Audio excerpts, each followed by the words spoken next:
These people are amongst the greatest quiz players in Britain. Together, they make up the Eggheads, arguably the most formidable quiz team in the country. The question is, can they be beaten? Welcome to Eggheads, the show where a team of 5 quiz challengers pit their wits against possibly the greatest quiz team in Britain.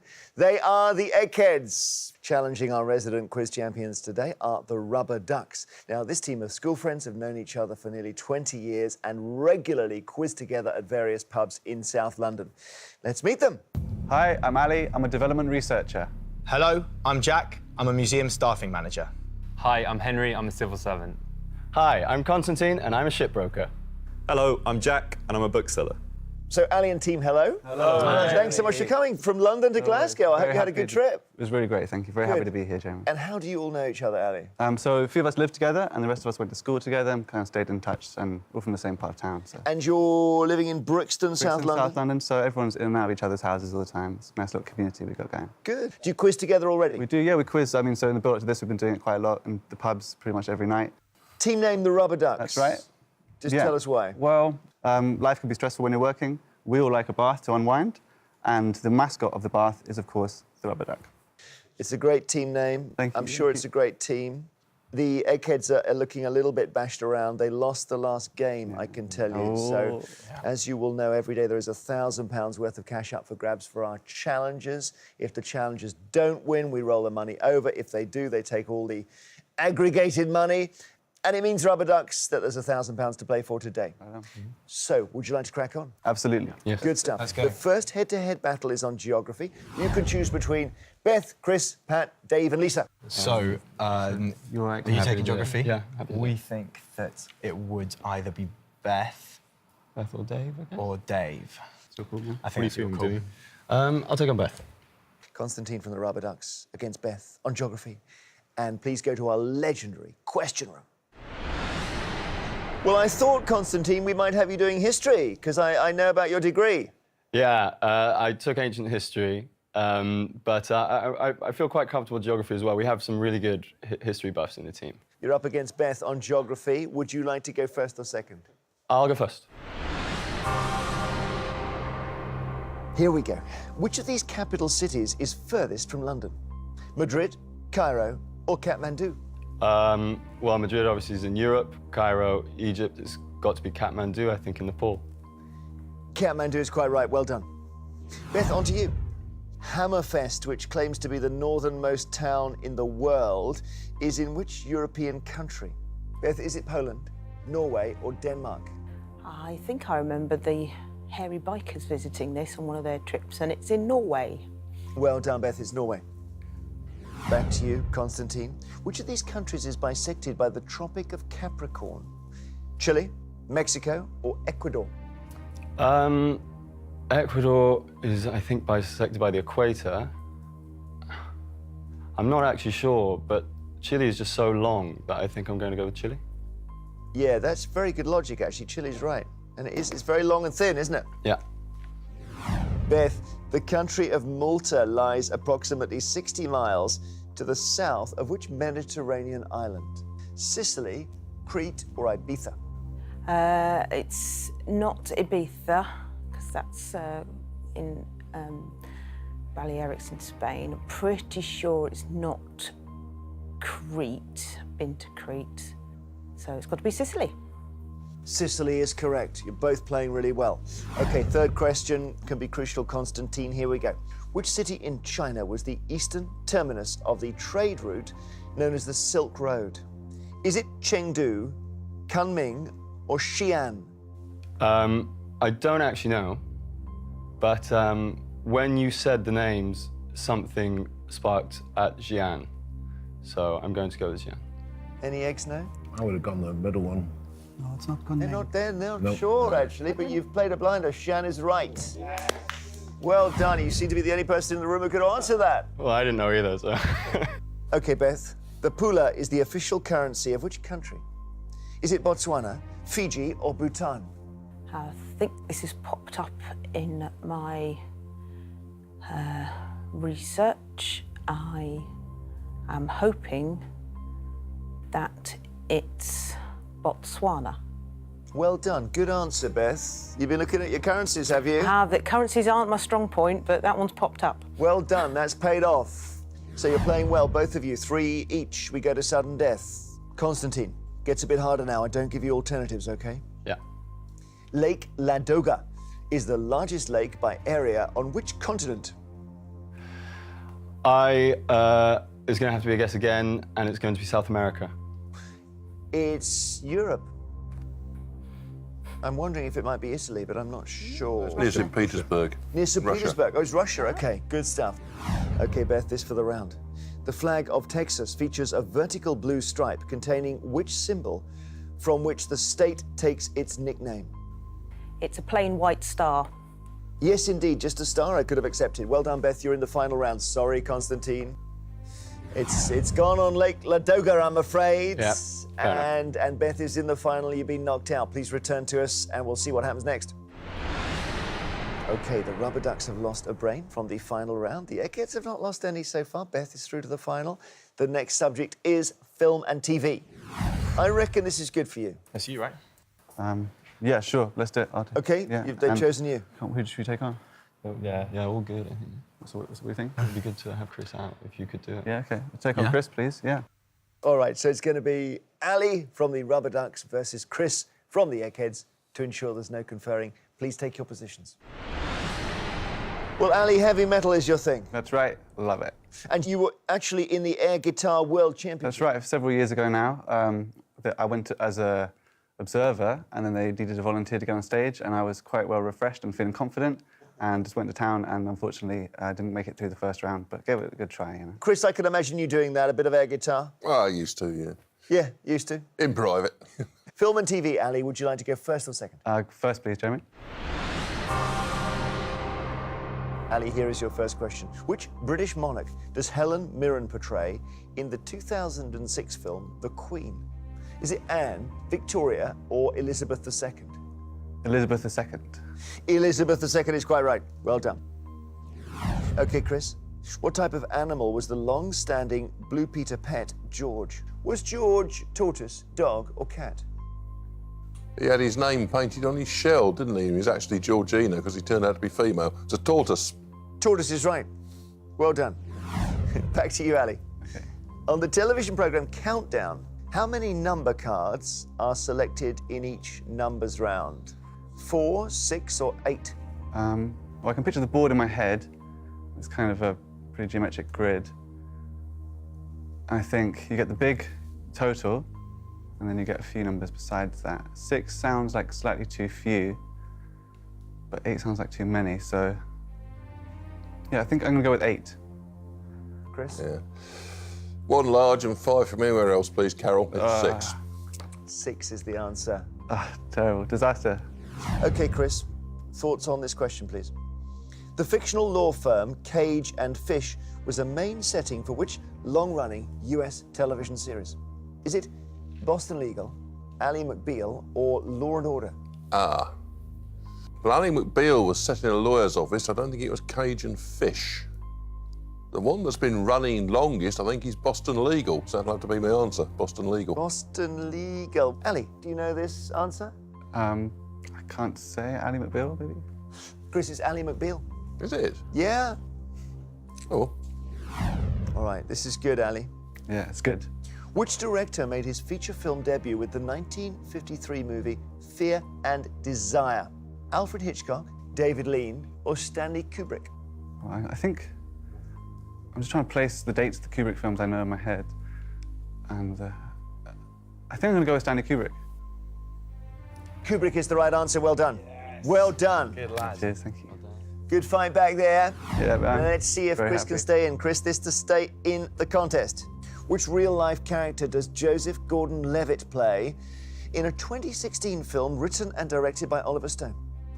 Edward Snowden, David Shayler, or Julian Assange? I'll have to go with Edward Snowden. Ali, you'll know this for sure. Yeah, that's Edward Snowden. Edward Snowden is the right answer. Equal after 3 questions. All right, we go to sudden death. It gets a bit harder. I don't give you different options Okay. as answers. Oh. Rose DeWitt Bucata is the central character in which 1997 film? I mean, it sounds like quite a sort of period drama-esque name. And 1997, I remember my sister was watching a lot of Pride and Prejudice, and so I'm going to go with Pride and Prejudice. She's actually the one who hangs off the front of Titanic Oh. with Leonardo DiCaprio, and then she's at the start. She's the old lady, actually. So Yeah, that's right. Oh my God. she's kind of central to Titanic. That's a huge blow for me, Jeremy. Okay, Chris, you can take the round now. Who plays the title character in the 1973 film adaptation of Frederick Forsyth's book, The Day of the Jackal? What's his name? Edward Fox. The answer is Edward Fox. Chris, well done. Sorry, Ali. That's a blow. What can you do? Yeah, man. What can you do? Yeah, I think you just got steamrolled, Ali. Come back to us and we'll play on. Chris, no shame in this, but I think we might have got confused with our Blue Peter tortoises. It's the one you're thinking of was Fred the tortoise. Fred, yeah. And they Fred then had a Freda. look and they Yeah. said, oh, it's Frida, not Fred. As it stands, the Rubber Ducks have lost 2 brains from the final round. The next subject for you is politics. Okay, what do you think? Who wants this? It's gotta be. Well, Henry. Yeah, Henry's. Must do, I don't know. Henry, take it home. Yeah? Yeah, Take it home, Henry. Henry. Henry, I'll you're going to take it home. Henry, yeah. All right, civil servant. take? Against which egghead? And you can have any of the 3 on the left, all big brains. Well, Let's go for Dave. Tremendous knowledge, Dave. Yep. Absolutely. Henry from the Rubber Ducks versus Tremendous Knowledge Dave. To ensure there's no conferring, please go to our famous question room. So, Henry, good luck in this against Tremendous Knowledge Dave. Would you like to go first or second? I will go second, please. Change of strategy from our challengers, just trying to unpick the lock here. Dave, in 2016, the MP Sarah Olney ousted Zach Goldsmith from his Richmond Park constituency, winning the seat for which political party? Liberal Democrats, Labour or Green? I think she was a Liberal Democrat. Liberal Democrats, right. And Henry, your question. In August 2016, which English political leader was embroiled in the so-called Traingate dispute, in which he claimed he was forced to sit on the floor of a ram-packed train? Tim Farron, Jeremy Corbyn, or Nigel Farage? Well, I remember the CCTV footage quite well, and it was Jeremy Corbyn. It was indeed, and it introduced us to the word ram-packed, which I now use all the time. Dave, who was Hillary Clinton's running mate in the 2016 presidential election? Tim Kaine, Ben Carson, or Ted Cruz? It's Tim Kaine. Tim Kaine is right. Henry, from 1990 to 97, Mary Robinson was the first female president of which country? New Zealand, Ireland, or South Africa? So, I'm not 100% certain. I think it's definitely not South Africa, and I'm going to guess for Ireland. You've guessed absolutely right. Okay, Dave, to get 3 in a row, here we go. In 1989, which backbench MP launched the first unsuccessful leadership challenge against Margaret Thatcher? Was this Anthony Mayer, Julian Critchley, or Michael Curtis? I think Julian Critchley was a colourful MP for Aldershot, if I'm not mistaken. Michael Curtis doesn't ring any bells. I do remember Anthony Mayer being put forward as a stalking horse, so that's my answer, Anthony Mayer. Yeah, brilliant. That's another real obscure point in history, but you're absolutely right, Dave. It is Anthony Mayer. All right, he's got 3 in a row. So, Henry, you need this. Which of these women was jointly awarded the Nobel Peace Prize in 2011 for her work to improve women's rights? Christina Fernandez de Kirchner, Dilma Rousseff, or Ellen Johnson Sirleaf? So I'm afraid it's a slight guess again. So I've heard of Dilma Rousseff from Brazil. Cristina Fernandez de Kirchner is Argentina. I'm afraid I haven't heard of the other person. I'm going to go for the answer on the right, so Ellen Johnson Sirleaf. Okay, so you're going for the one you haven't heard of? Yes. She's president of Liberia, and she is the answer. Very well done, Ellen Johnson Sirleaf. So you got 3 out of 3 as well. Henry, nice work from our civil servant. It goes to sudden death. It gets a bit harder. I don't give you different options. Dave, what did the initials GLC stand for in the name of the local government body formed in the 1960s and abolished in 1986? Greater London Council. Quite right, Dave. Well done. So you're on the edge now, Henry. Yeah. Until his death in 2016, the world's longest reigning living monarch was the king of which country? It was Thailand. Thailand is right, well done. Still in it. Sudden death. Dave, back to you. Which prominent figure in politics was born in 1964 with the middle name Lavaughan and the surname Robinson? Sounds American. Vaughan Robinson. Right, total guess. Michelle Obama. Michelle Obama is correct. Henry, in 1994, who became the first woman to be appointed acting leader of the Labour Party? There's a few people swirling on my head. I know Harriet Harman's done the job in the past, so probably part of my question is whether she was prominent in 1994 to have done it then as well. I am going to guess that she was not and go for Margaret Beckett. Margaret Beckett is correct. Yes! And you were only about 6 years old in 94. Well done. Dave, sudden death, your question. What is the largely formal final stage a public bill must go through in Parliament before the proposals in it become an Act of Parliament? I don't know, it's the wording of the question is just confusing me, but all I can go off is royal assent. Royal assent is correct. Henry, members of which British political body have to swear an oath or solemnly affirm to keep secret all matters treated of secretly in council? So the two things in my head are either the Cabinet or the Privy Council. I'm going to go for the Privy Council, though. Well done, Privy Council's correct. You're really doing well. Dave, "It's the economy, stupid," was written on a sign in the campaign headquarters of which American presidential candidate to keep everyone on message? Right, well, it's either Herbert Walker Bush or it's Bill Clinton. I think it's that from that time. So I'm going to go Bill Clinton. Bill Clinton is correct in 1992. Henry, to stay in, what is the surname of the brothers Charles and Jonathan, who were private secretary to Margaret Thatcher and chief of staff to Tony Blair, respectively? It's a bit of a guess, but for some reason the name Powell is coming to mind. So that's my guess. Powell. Powell is right. Brilliant. Famously, one calls himself Pole and one calls himself Powell. All right, Dave.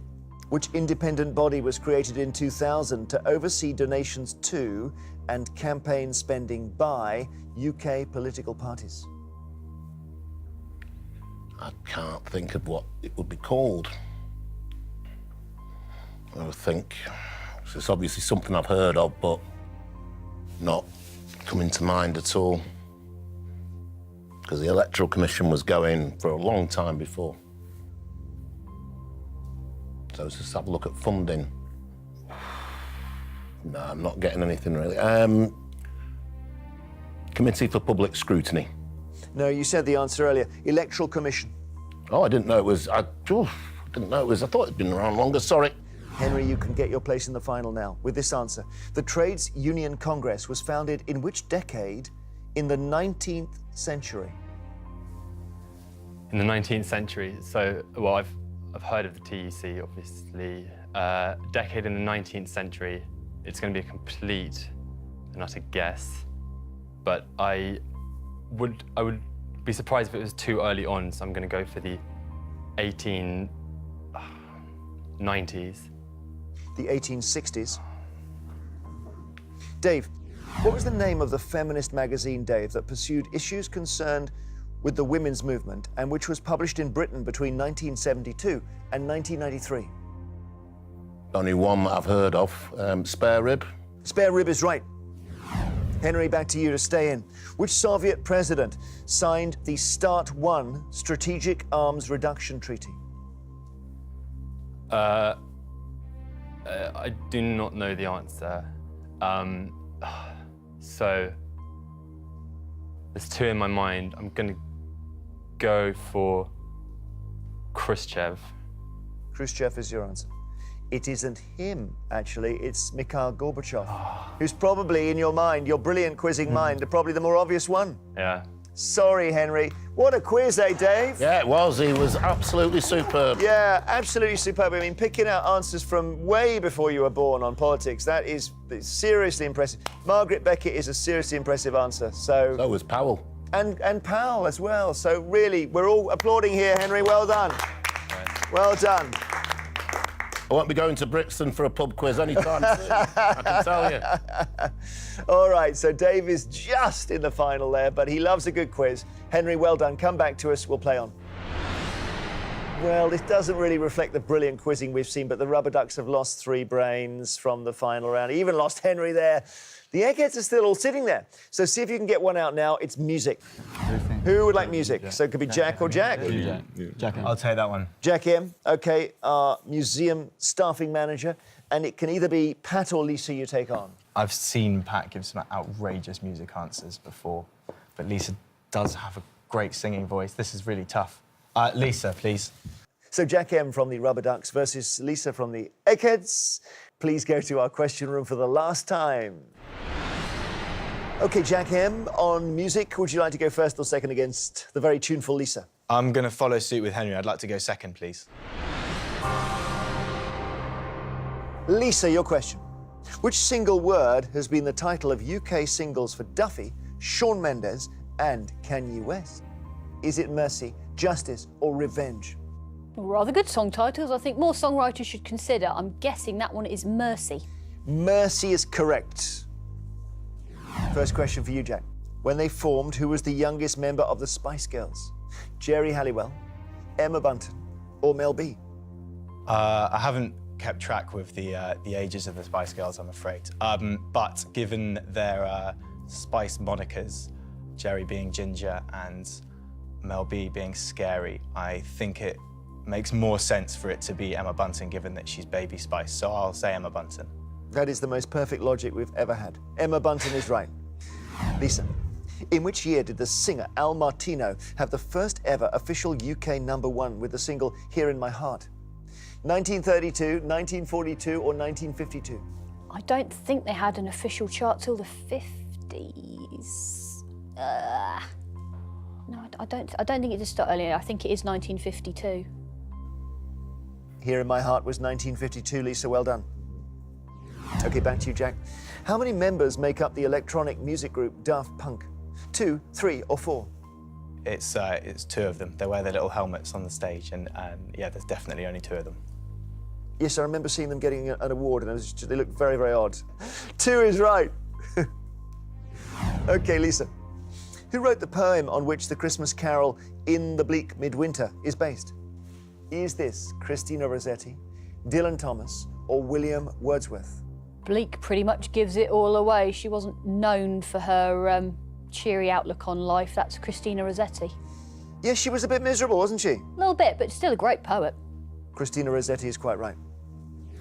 So she's got 3 out of 3, Jack, which is a bit inconvenient. A little. A little. See if you can take it to sudden death with this question. In 1969, which musical act had a UK #2 single with the title Call Me Number One? The Tremolos, the Crickets, the Monkeys. I'll level with you, Jeremy. I don't have a clue with this one. I'm going to go for the Monkeys. So it's a very hard question, this. The Crickets were Buddy Holly's band. Yes, they were. And the Tremolos we know for Silence is Golden, not so much for this. The Tremolos is the answer. Lisa, you're through. Sorry, Jack, beaten by our Eggheads. Come back and we'll see what happens in the final round. OK, this is what we have been playing towards. It is time for our final round. As always, it's general knowledge. But I'm afraid those of you who lost your head-to-heads won't be allowed to take part in this round. I honestly can't believe I'm taking them all from the challengers' side. Ali, Jack M, Henry and Constantine from the Rubber Ducks, would you please now leave the studio? Well, good luck, Jack. Our bookseller, playing to win the Rubber Ducks £1,000. Lisa, Dave, Pat, Chris and Beth, you're playing for something that money can't buy, the Eggheads' reputation, and dare I say, just to get back on track after rather awkward performance the other day. As usual, I will ask each team 3 questions in turn. This time they're all general knowledge. You can confer. Sorry, that doesn't help you very much.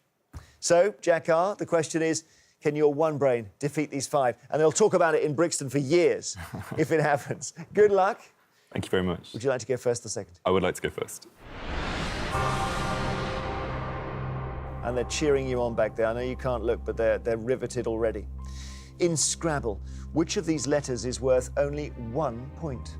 A, B, or C?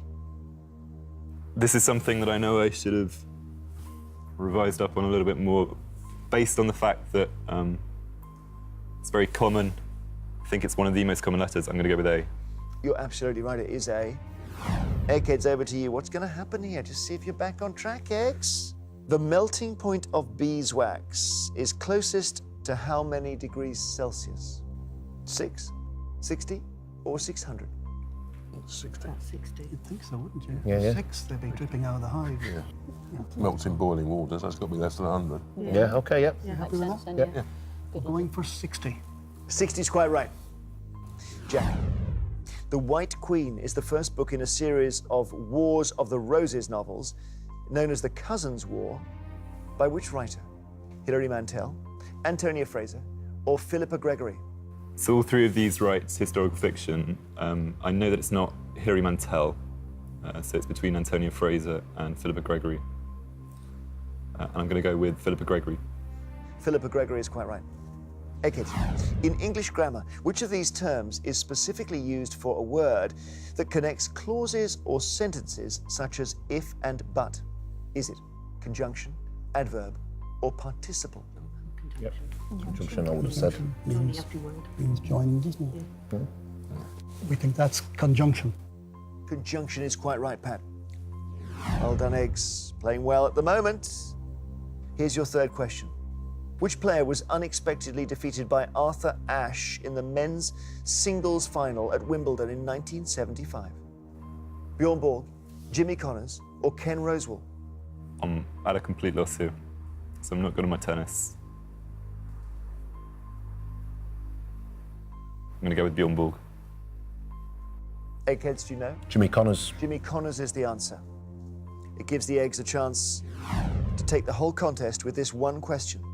Eggheads, who plays the handsome American Jack, love rival to Colin Firth's Mark Darcy, in the 2016 film Bridget Jones's Baby? Is it Richard Gere, Greg Kinnear, or Patrick Dempsey? Patrick Dempsey. Yeah. McDreamy himself. Yeah, McDreamy. Okay. I'm advised it's Patrick Dempsey. The handsome American Jack is indeed played by Patrick Dempsey, and with 3 out of 3 in the final, we say congratulations, Eggheads, you have won.